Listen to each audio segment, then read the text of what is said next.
खोज लें और समझ लें जो ईश्वर ने अतीत में पहेलियों में लिखा था। नव विचार की अवधारणा का सार इन शब्दों में व्यक्त किया जा सकता है। आप जो चाहते हैं वह बन सकते हैं। हम जो हासिल करते हैं और जो हासिल नहीं कर पाते हैं वह हमारे खुद के विचारों का प्रत्यक्ष परिणाम है। ये न्यायपूर्ण ढंग से व्यवस्थित सृष्टि है जहाँ संतुलन हटने का मतलब पूर्ण विनाश होगा। इसलिए हमारी व्यक्तिगत जिम्मेदारी पूरी है। हमारी कमजोरियां और शक्तियां, शुद्धता और अशुद्धता सिर्फ हमारी हैं और कभी किसी दूसरे व्यक्ति की नहीं है। वे किसी दूसरे के नहीं बल्कि हमारे ही द्वारा लाई जाती हैं। वे कभी किसी दूसरे के नहीं बल्कि सिर्फ हमारे द्वारा ही बदली जा सकती हैं। हमारी सारी खुशी और दुख अंदर से आते हैं। जैसा हम सोचते हैं वैसे ही हम होते हैं। जैसा हम सोचना जारी रखते हैं वैसे ही हम बने रहते हैं। ऊपर उठने, जीतने और सफलता हासिल करने का एकमात्र तरीका यह है कि हम अपने विचारों को ऊपर उठा लें। एकमात्र कारण हमारे कमजोर, दीनहीन और दुखी बने रहने का एकमात्र कारण ये होगा कि हम अपने विचारों को ऊपर उठाने से इनकार कर दें। हमारी उपलब्धियां चाहे वे व्यवसाय में हों, बौद्धिक जगत में हो या आध्यात्मिक जगत में निश्चित और निर्देशित विचार का परिणाम है। उन पर भी वही नियम लागू होता है और उनका तरीका भी वही है। इकलौता अंतर हासिल करने वाली वस्तु में निहित है। जो लोग कम हासिल करना चाहते हैं उन्हें कम त्याग करना होगा। जो लोग ज्यादा हासिल करना चाहते हैं उन्हें ज्यादा त्याग करना होगा। जो लोग बहुत ज्यादा हासिल करना चाहते हैं उन्हें बहुत ज्यादा त्याग करना होगा। नव विचार का अर्थ है नया जीवन, एक ऐसी जीवन शैली जो ज्यादा स्वस्थ और ज्यादा सुखद है, साथ ही हर संभव तरीके और अभिव्यक्ति में ज्यादा संतुष्टिदायक भी है। नव जीवन युगों पुराने सर्वव्यापी मानसिक नियमों पर आधारित है। ये हर व्यक्ति के हृदय तथा मस्तिष्क के भीतर की असीम आध्यात्मिकता के तरीके पर भी आधारित है। दरअसल नव विचार में कुछ भी नया नहीं है, क्योंकि मानव जाति जितना ही प्राचीन है। ये हमारे लिए नया तब है जब हम जीवन के सत्य ऐसे खोजें जो हमें गरीबी, सीमा और दुख से मुक्त करते हैं। उस पल नव विचार आंतरिक सृजनात्मक शक्ति, मस्तिष्क सिद्धांत की बारंबार व्यापक होती जागरूकता बन जाता है। ये बनने, करने और हमारी ज्यादा व्यक्तिगत व नैसर्गिक योग्यताओं, रुझानों व गुणों को अधिक व्यक्त करने की हमारी दैविक क्षमता की जागरूकता बन जाता है। मस्तिष्क सिद्धांत के लिए केंद्र बिंदु यह है कि नए विचार, नजरिए और विश्वास नई परिस्थितियां बनाते हैं। हमारे विश्वासों के अनुरूप ही हमारे लिए किया जाता है। अच्छा, बुरा, तटस्थ। नव विचार का सार हमारे मस्तिष्क का सतत नवीनीकरण है ताकि हम उसे साबित कर सकें जो अच्छा है, जो स्वीकारनीय है और जो ईश्वर की आदर्श इच्छा है। साबित करना विश्वसनीय ज्ञान और अनुभव के आधार पर यकीन के साथ जानना है। नव विचार के सत्य व्यवहारिक हैं, प्रदर्शित करने में आसान है और हर एक की उपलब्धि के क्षेत्र के भीतर है अगर जब वह इसका चुनाव करे। जरूरत सिर्फ खुले दिमाग और इच्छुक हृदय की है जो पुराने सत्य को नए व भिन्न ढंग से सुनने के प्रति खुला हो, पुराने दकियानुसी विश्वासों को बदलने व हटाने का इच्छुक हो और नए विचारों तथा अवधारणाओं को स्वीकार करने का इच्छुक हो। जीवन की ज्यादा ऊंची दृष्टि होना या भीतर उपचारक उपस्थिति होना। हमारे मस्तिष्क का नवीनीकरण ही नव विचार का पूरा उद्देश्य और अभ्यास है। इस निरंतर दैनिक नवीनीकरण के बिना कोई बदलाव नहीं आ सकता। असली नव विचार नए नजरिए को पूरी तरह स्थापित करता है जो अधिक समृद्ध जीवन को प्रेरित करता है और हमें दाखिल होने में समर्थ बनाता है। हमारे भीतर चुनाव करने, निर्णय लेने और करने की पूर्ण स्वतंत्रता है, अनुसरण करने या कायाकल्प करने की। अनुसरण करने का मतलब है उसके अनुसार जीना जो पहले हो चुका है या जिसे पहले रूप दिया जा चुका है, जो दिखता है और हमारी खुद की इंद्रियों, विचारों, राय, विश्वासों और दूसरों के फरमानों के लिए स्पष्ट है। अनुसरण करने का मतलब है वर्तमान क्षणभंगुर और अस्थिर परिस्थितियों के अनुसार जीना और संचालित होना। अनुसरण का आशय है कि हमारे वर्तमान परिवेश का एक स्वरूप है और हम इसके अस्तित्व से इनकार नहीं करते हैं और हमें ऐसा करना भी नहीं चाहिए। हमारे चारों ओर अन्याय, अनुचित चीजें और असमानताएं हैं। हम कई बार उनमें खुद को संलग्न पा सकते हैं और हमें साहस तथा ईमानदारी से उनका सामना करना चाहिए तथा अपने पास मौजूद अखंडता व बुद्धिमानी के साथ उन्हें हल करने की सर्वश्रेष्ठ कोशिश करनी चाहिए। संसार आमतौर पर यह मानता और विश्वास करता है कि हमारा परिवेश हमारी वर्तमान स्थिति और परिस्थिति का परिणाम है कि स्वाभाविक प्रतिक्रिया और प्रवृत्ति यह है कि वर्तमान को चुपचाप स्वीकार करने की अवस्था में फिसला जाए। ये सबसे बुरे किस्म का अनुसरण है, पराजयवाद की चेतना। सबसे बुरी बात ये खुद का उड़ा हुआ है। इसमें बाहरी प्रकट अवस्था को सारी शक्ति और ध्यान दिया जा रहा है। बाहरी परिवेश, माहौल और अतीत चयन और निर्णय द्वारा मस्तिष्क की सृजनात्मक शक्ति और कल्पना शक्ति की कार्यशैली के अभाव की वजह से हमारे लक्ष्यों और आकांक्षाओं की ओर निर्देशित होता है। नव विचार मस्तिष्क के नवीनीकरण पर जोर देता है। ये जीवन में अपनी जिम्मेदारी को पहचानने और स्वीकार करने पर जोर देता है, उन सत्यों पर प्रतिक्रिया करने की हमारी काबिलियत पर जिसे अब हम जानते हैं। यूनिटी स्कूल ऑफ क्रिश्चियनिटी के सह संस्थापक चार्ल्स फिलमोर नव विचार के सबसे सक्रिय व प्रभावी शिक्षकों में से एक थे और वे व्यक्तिगत उत्तरदायित्व में दृढ़ विश्वास करते थे। अपनी पुस्तक द रिवीलिंग वर्ड में उन्होंने लिखा था, सरल भाषा में और बिना किसी वाक्छल के, हमारी चेतना हमारा वास्तविक परिवेश है। बाहरी परिवेश हमेशा हमारी चेतना के अनुरूप होता है। जो भी जिम्मेदारी को स्वीकार करने का इच्छुक और खुला है, उसने कायाकल्प शुरू कर दिया है। मस्तिष्क का नवीनीकरण, जो हमें अपने कायाकल्पकारी जीवन में सहभागी बनने में सक्षम बनाता है। कायाकल्प का अर्थ है एक परिस्थिति या अवस्था से दूसरी में बदलना। ये गुणवत्ता की दृष्टि से बेहतर और ज्यादा संतुष्टिदायक है। अभाव से प्रचुरता तक, एकाकीपन से साहचर्य तक, सीमा से पूर्णता तक, बीमारी से आदर्श स्वास्थ्य तक, इस आंतरिक बुद्धिमत्ता और शक्ति के जरिए, हमारे भीतर की उपचारक उपस्थिति के जरिए। ये सच है कि हम कुछ चीजों को नहीं बदल सकते, ग्रहों की गति, मौसम के परिवर्तन, समुद्र और ज्वार भाटे का आकर्षण और सूर्य का उगते और डूबते हुए दिखना। न ही हम किसी दूसरे के मन और विचार को बदल सकते हैं, लेकिन हम खुद को बदल सकते हैं। आपकी मानसिक गतिविधि, कल्पना और आपकी इच्छा शक्ति को कौन रोक सकता है या कौन बाधित कर सकता है? सिर्फ आप ही किसी दूसरे को ये शक्ति दे सकते हैं। आप अपने मस्तिष्क का नवीनीकरण करके कायाकल्प कर सकते हैं। यह एक नए जीवन की कुंजी है। आपका मस्तिष्क एक रिकॉर्डिंग मशीन है और आपके द्वारा स्वीकार किए गए सारे विश्वास, छाप, राय और विचार आपके ज्यादा गहरे अवचेतन मन पर छाप छोड़ते हैं। लेकिन आप अपने मस्तिष्क को बदल सकते हैं। आप इसी समय अपने मन को उदात्त और ईश्वरीय विचारों से भर सकते हैं। इस तरह आप खुद को भीतर की असीम आत्मा के सामंजस्य में ला सकते हैं। सौंदर्य, प्रेम, शांति, बुद्धिमत्ता, सृजनात्मक विचारों का दावा करें और असीम इसी के अनुरूप प्रतिक्रिया करेगा तथा आपके मस्तिष्क, शरीर और परिस्थितियों का कायाकल्प कर देगा। आपका विचार आपकी आत्मा, आपके शरीर और भौतिक जगत के बीच का माध्यम है। कायाकल्प तब शुरू होता है जब हम उन गुणों पर मनन करते हैं, सोचते हैं और अपनी मानसिकता में सोखते हैं जिनका हम अनुभव करना चाहते हैं और जिन्हें हम व्यक्त करना चाहते हैं। सैद्धांतिक ज्ञान अच्छा और ज़रूरी है। हमें ये जानना चाहिए कि हम क्या कर रहे हैं और क्यों कर रहे हैं। बहरहाल, वास्तविक कायाकल्प पूरी तरह से अंदरूनी उपहारों को प्रेरित सक्रिय करने पर निर्भर करता है। वे अदृश्य, अमूर्त और आध्यात्मिक शक्तियाँ जो हम में से प्रत्येक को पूरी तरह दी गई है। ये और सिर्फ यही अतीत के दुख और कष्ट के बंधनों व दावों को अंततः पूरी तरह से तोड़ और भूल देता है। इसके अलावा ये दिल के घावों और भावनात्मक दर्द का उपचार करता है। हम सभी मानसिक शांति चाहते हैं और हमें इसकी ज़रूरत होती है, जो सबसे बड़ा उपहार है ताकि हम इसे अपने परिवेश में ला सकें। मानसिक और भावनात्मक दृष्टि से दैवी शांति पर मनन करें। कल्पना करें कि यह हमारे दिलो दिमाग में भर रही है, हमारे पूरे अस्तित्व में सराबोर हो रही है। सबसे पहले कहें, शांति इस घर में आए। अगर आप शांति के अभाव, असामंजस्य, दुख और मनमुटाव पर मनन करते रहें और फिर शांति मिलने की उम्मीद करें, तो ये तो वैसा ही है जैसे कि आप सेवफल का बीज बोएं और नाशपाती के फल मिलने की उम्मीद करें। इसमें कोई समझदारी नजर नहीं आती है। ये तर्क के सारे बोध का उल्लंघन कर देता है।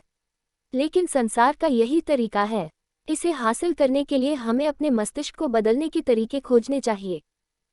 फलस्वरूप नवीनीकरण तथा कायाकल्प होगा और स्वाभाविक परिणाम के रूप में होगा। ये वांछनीय और आवश्यक है कि हम अपने जीवन का कायाकल्प कर दें, संसार के तरीके का अनुसरण करना छोड़ दें।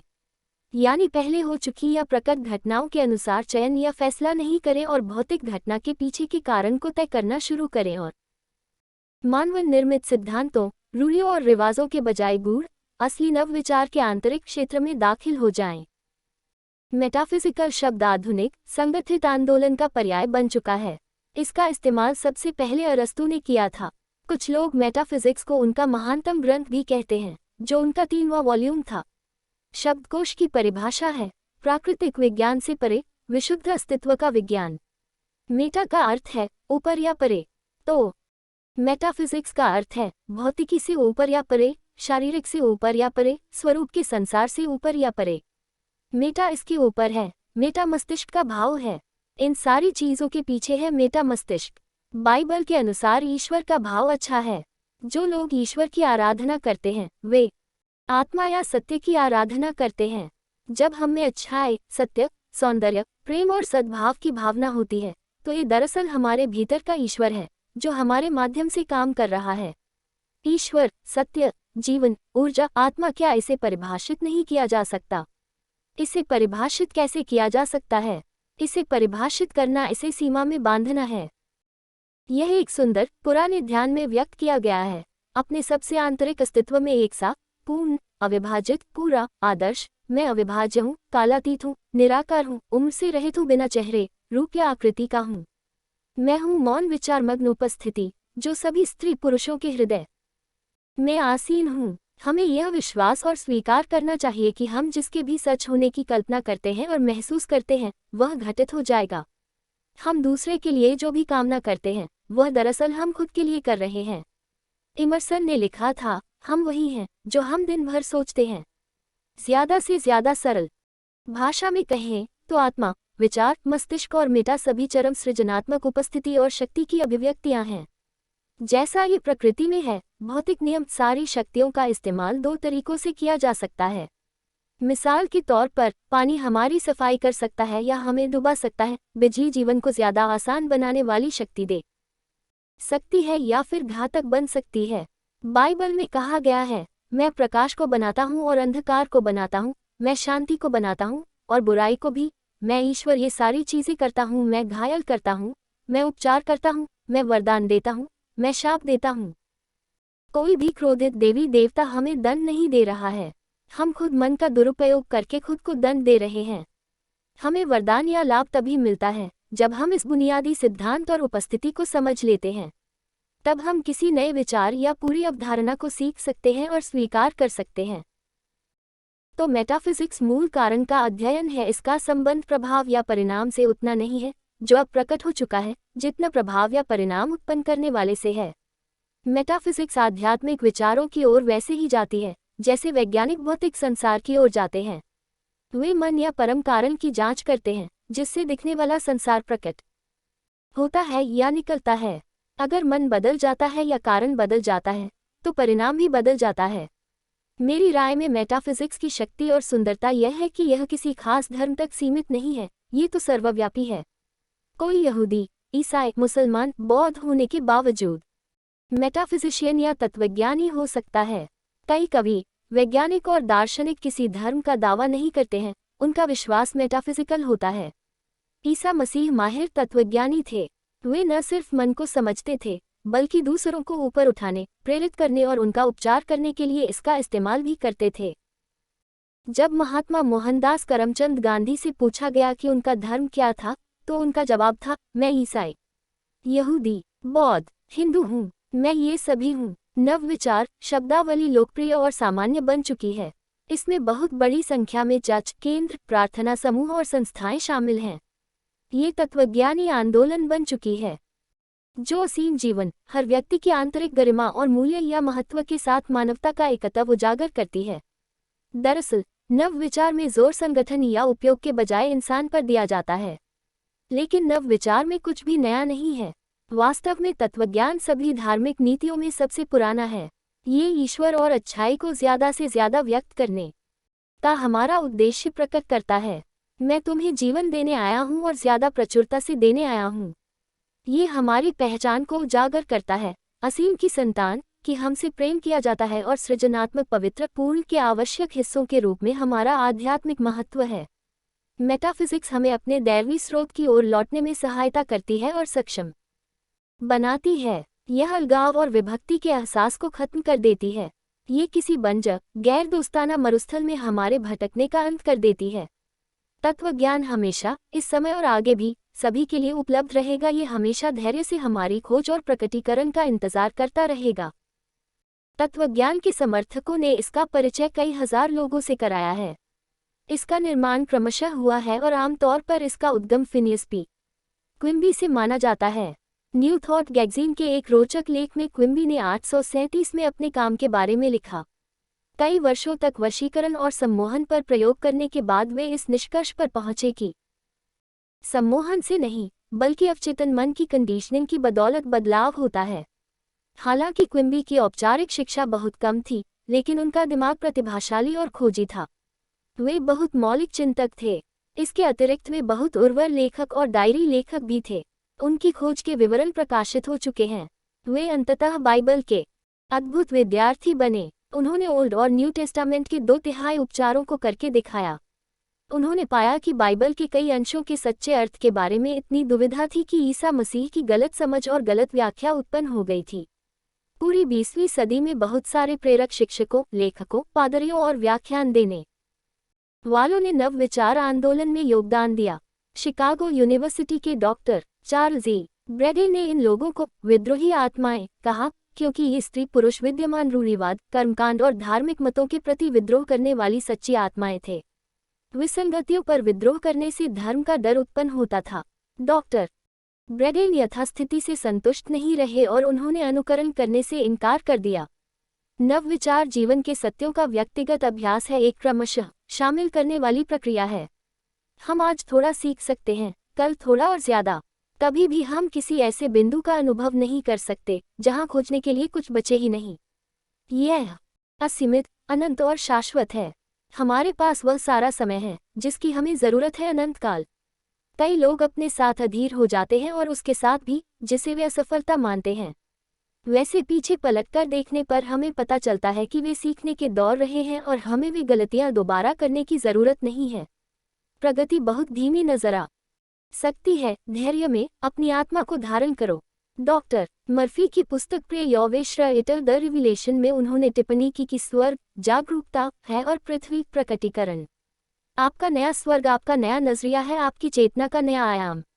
जब हम आध्यात्मिक दृष्टि से देखते हैं तो हमें एहसास होता है कि पूर्ण में हम सभी को सौहार्द, असीम प्रेम, बुद्धिमत्ता, पूर्ण शांति, आदर्श का वरदान मिला है। इन सत्यों के साथ जुड़े, डर के समुद्र को शांत करें, आत्मविश्वास व विश्वास हासिल करें और ज्यादा शक्तिशाली बन जाएं। इस श्रृंखला की पुस्तकों में डॉक्टर मर्फी ने इस शक्ति की गहराई में शोध करके इसे आसानी से समझने वाले तथा व्यवहारिक रूप में रखा, ताकि आप अपने जीवन में इस पर तुरंत अमल कर सकें। ये पुस्तक और इस श्रृंखला की अन्य पुस्तकों में व्याख्यानों, प्रवचनों और रेडियो उद्बोधनों का समावेश है, जिनमें डॉक्टर मरेफी अवचेतन मन की शक्ति से आपकी क्षमता को अधिकतम करने की तकनीकें बताते हैं। चूंकि डॉक्टर मर्फी एक प्रोटेस्टेंट पादरी थे, इसलिए उन्होंने बाइबल के कई उदाहरण और उद्धरण दिए हैं, लेकिन इन उद्धरणों के पीछे की अवधारणाओं को किसी खास धर्म से जुड़ा नहीं माने। वास्तव में उनके संदेश सर्वव्यापी हैं और ज्यादातर धर्मों तथा दर्शनों में सिखाए जाते हैं। उन्होंने अक्सर दोहराया था कि ज्ञान का सार जीवन के नियम में है, विश्वास के नियम में है। ये कैथोलिक, प्रोटेस्टेंट, मुस्लिम या हिंदू विश्वास में नहीं है। ये तो विशुद्ध और सरल विश्वास में है। दूसरों के साथ वैसा ही करो जैसा आप अपने लिए चाहते हो। 498 में उनकी मृत्यु के बाद उनकी पत्नी डॉक्टर जीन मर्फी ने उनकी धर्म सेवा जारी रखी। 986 में दिए गए एक व्याख्यान में उन्होंने अपने स्वर्गीय पति का उद्धरण देते हुए उनके दर्शन को दोहराया। मैं पुरुषों और स्त्रियों को उनका दैवी उद्गम बताना चाहता हूं और उनके भीतर मौजूद शक्तियों के बारे में भी। मैं ये जानकारी देना चाहता हूं कि यह शक्ति उनके भीतर है, इसलिए वे अपने खुद के सहाय हैं और अपनी मुक्ति हासिल करने में खुद सक्षम हैं। यही बाइबल का संदेश है और आज हमारी 90% दुविधा इस कारण है क्योंकि हमने बाइबल के जीवन बदलने वाले सत्यों की गलत शाब्दिक व्याख्या कर ली है। मैं बहुसंख्यक लोगों, सड़क के आदमी को, उस औरत को जो कर्तव्य के बोझ से दबी जा रही है और अपने गुणों तथा योग्यताओं को दमित कर रही है, मैं हर अवस्था या चेतना के स्तर पर मौजूद दूसरे लोगों की मदद करना चाहता हूं ताकि वे मन के चमत्कार सीखें। उन्होंने अपने पति के बारे में कहा था, वे व्यवहारिक सन्यासी थे, उनमें विद्वान की बौद्धिकता थी, सफल प्रबंधक का दिमाग था, कवि का हृदय था। उनका संदेश सार रूप में ये था कि आप सम्राट हैं, अपने संसार के शासक हैं, क्योंकि आप ईश्वर के साथ एक हैं। डॉक्टर मर्फी का ये दृढ़ विश्वास था कि यह ईश्वर की योजना थी कि लोग स्वस्थ, दौलतमंद और प्रसन्न रहें। वे उन लोगों और धर्मशास्त्रियों के विरोध में थे जो ये दावा करते थे कि इच्छा बुरी चीज है और जो लोगों से सारी इच्छा का दमन करने को कहते थे। डॉक्टर मर्फी ने कहा कि इच्छा को खत्म करने का अर्थ है उदासीनता, कोई भावना नहीं, कोई कार्य नहीं। उन्होंने सिखाया कि इच्छा ईश्वर का उपहार है। इच्छा करना बिल्कुल सही है। हम कल जो थे आज उससे ज्यादा और बेहतर बनने की इच्छा करना स्वस्थ है। स्वास्थ्य, प्रचुरता, साहचर्य और सुरक्षा की आपकी इच्छा, ये गलत कैसे हो सकती है? इच्छा ही सारी प्रगति का मूल है। इच्छा के बिना कोई चीज हासिल नहीं होती है। ये सृजनात्मक शक्ति है और इसे सृजनात्मक दिशा देनी चाहिए। मिसाल के तौर पर, अगर आप गरीब हैं तो दौलत की इच्छा भीतर से उमड़ती है, अगर बीमार हैं तो स्वास्थ्य की इच्छा, अगर एकाकी हैं तो साहचर्य की, प्रेम की इच्छा। हमें यह विश्वास होना चाहिए कि हम अपने जीवन को बेहतर बना सकते हैं। लंबे समय तक कायम विश्वास, चाहे ये सच्चा हो, झूठा हो या सिर्फ तटस्थ हो, आत्मसात हो जाता है जब यह हमारी मानसिकता में सावधानी से समाहित होता है। जब तक कि विपरीत प्रकृति के विश्वास से यह रद्द नहीं हो जाए, देर सबेर यह आकार लेता है और तथ्य, आकार, परिस्थिति, स्थिति, जीवन की घटनाओं के रूप में व्यक्त या अनुभूत होता है। नकारात्मक विश्वासों को सकारात्मक में बदलने और इस तरह अपने जीवन को बेहतर बनाने की शक्ति हमारे भीतर होती है। आप आदेश देते हैं और आपका अवचेतन मन निष्ठापूर्वक उस आदेश को मानता है। आप अपने चेतन मन में जो विचार रखते हैं, उसकी प्रकृति के अनुरूप ही आपका अवचेतन मन प्रतिक्रिया करेगा। मनोवैज्ञानिक और मनोविश्लेषक बताते हैं कि जब विचार आपके अवचेतन मन तक पहुंचाए जाते हैं तो मस्तिष्क की कोशिकाओं पर उनकी छाप छूट जाती है। जैसे ही आपका अवचेतन मन किसी विचार को स्वीकार करता है, यह उस पर तुरंत अमल करने में जुट जाता है। यह विचारों के साहचर्य द्वारा काम करता है और अपने उद्देश्य को साकार करने के लिए ज्ञान के हर उस अंश का इस्तेमाल करता है जो आपने अपने जीवनकाल में एकत्रित किया है। यह आपके भीतर की असीमित शक्ति, ऊर्जा और बुद्धि का सहारा लेता है। यह अपना काम पूरा करने के लिए प्रकृति के सभी नियमों का इस्तेमाल करता है। कई बार तो यह आपकी मुश्किलों का समाधान तुरंत कर देता है, लेकिन बाकी समय इसमें कई दिन, सप्ताह या इससे ज्यादा समय भी लग सकता है। आपके चेतन मन की आदतन सोच आपके अवचेतन मन में गहरे खांचे बना देती है। यह आपके लिए बहुत लाभदायक है, बशर्ते आपके आदतन विचार सौहार्दपूर्ण, शांत और सृजनात्मक हों। दूसरी ओर, अगर आप डर, चिंता और सोच विचार के अन्य विनाशकारी खपों में संलग्न हों, तो उपचार यह है कि आप अपने अवचेतन मन की सर्वशक्तिमान होने को पहचान लें और स्वतंत्रता, खुशी, आदर्श, स्वास्थ्य तथा समृद्धि की घोषणा करें।